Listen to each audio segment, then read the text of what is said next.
Chérie, je m'adresse à toi. Avec toi, chérie, la vie est belle.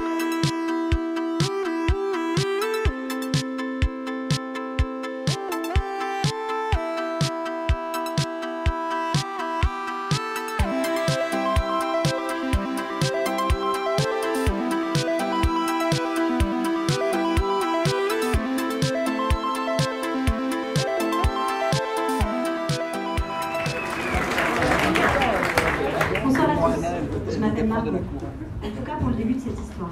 Elle est brune. Et je vais vous parler du voyage qui m'a métamorphosée.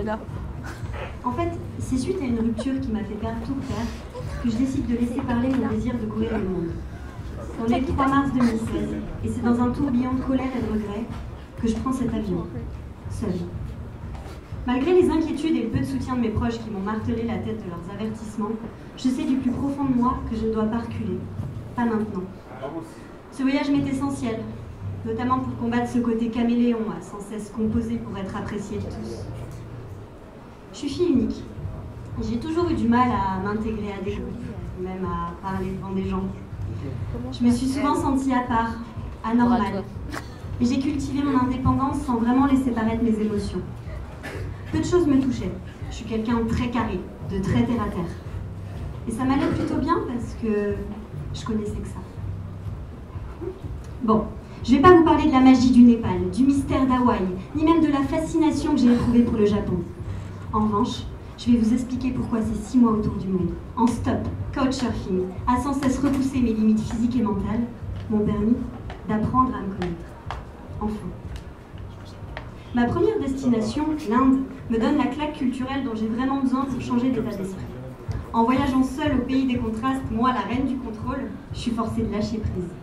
Et qu'est-ce que ça fait du bien. Et étrangement, dès les premiers jours, on me renomme Mango, comme la nouvelle moi. Bon, je suis pas vraiment seule dans cette aventure. Comme à chaque voyage, j'ai un carnet, et un petit peu comme le témoin de mon évolution.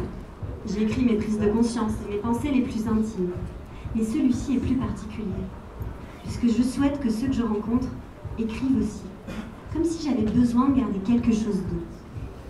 Pour être honnête avec vous, je suis souvent gênée de leur demander d'écrire. J'ai peur qu'ils refusent, par pudeur. Du coup, je m'autorise à lire leurs mots, mais qu'une fois que je les ai définitivement quittés. C'est vrai qu'on se connaît peu après tout.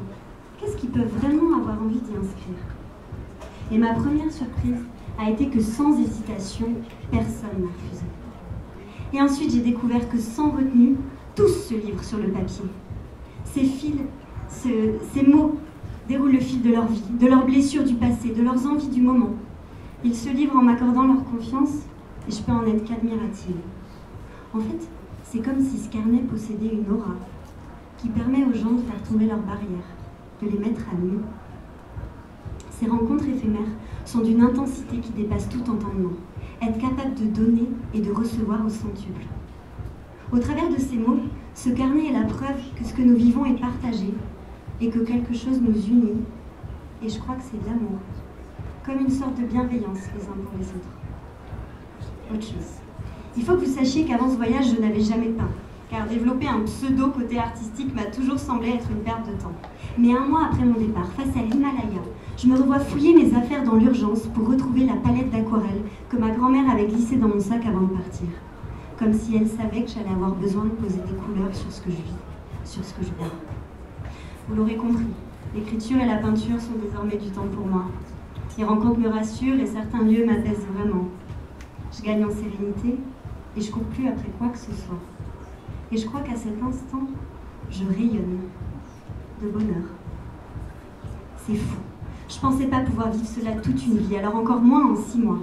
Ma façon de voir les choses m'a permis de tant partager avec ceux qui m'entourent. Mais je meurs d'envie de vous parler notamment de l'une de ces rencontres. Celle de l'un des plus poétiques et bouleversants chapitres de ma vie jusqu'à présent. J'ai voyagé, rencontré et retrouvé encore et encore dans 3 pays différents celui qui a été ma source d'inspiration, ma muse, un poète vagabond, aux mots si justes et au soutien si précieux. Sans le savoir, il m'a poussée à apprivoiser ce côté artistique que j'avais à peine découvert. Il m'a appris à ne pas avoir peur de la vie, ni de l'aventure, à faire confiance au hasard et à la destinée de ces rencontres, en fait, peut-être. Grâce à lui, je crois que je ne cesserai plus jamais d'explorer ni d'aimer. J'avais aussi oublié qu'à deux, on est plus fort. Mais une nouvelle aventure m'attendait, en France, retrouver mes marques, reconstruire un quotidien, pour bientôt repartir, mais sans plus fuir mon passé. Pourquoi je me sens profondément si bien sur la route, sans repère ni destination? Pourquoi je me sens chez moi, partout à la fois? Des questions que les nomades se posent peut-être. À mon retour, j'ai profondément douté de la véritable intensité de ces moments. J'ai eu peur d'avoir inventé cette histoire de toutes pièces, d'avoir imaginé ces connexions, d'avoir rêvé de ces rencontres. Peut-être que j'avais seulement voulu voir ce que j'avais besoin de voir d'extraordinaire chez des personnes qui finalement avaient tout d'ordinaire.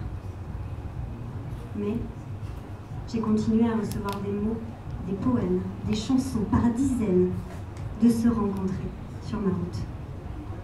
J'ai alors compris que ce voyage m'avait préparé à vivre une histoire d'amour aussi inattendue qu'incroyable, celle qui finalement m'attendait dans mon propre pays et qu'on ne vit très certainement qu'une fois dans sa vie. Car c'est lui, ici, en France, qui me prouve au quotidien que la magie peut continuer. Alors j'ai écrit le récit de ces aventures, un besoin vital de les partager.